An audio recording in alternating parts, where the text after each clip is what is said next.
Broke boys don't deserve no key fee. Yes or no? Yes. Yes. Yeah, deserve. Bakit? Ano yun eh? Why ka makikipag, like, pasok sa relationship, like, kung hindi mo afford, diba? Oo nga, ano. Siyempre sa panahon ngayon, mahal yung gas. Tapos ikaw magbabayad ng date. Expensive petroleum!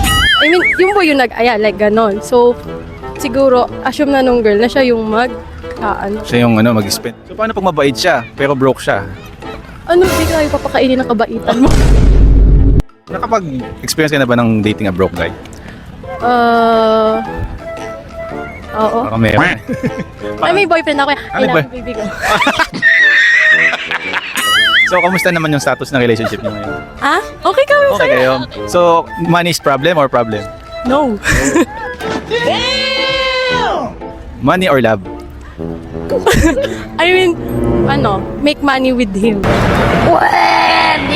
Ate ikaw, do you think broke boys don't deserve no key fee? Depends din po siguro sa guy kung serious siya sa relationship niya. So, may potential na pwede pa din.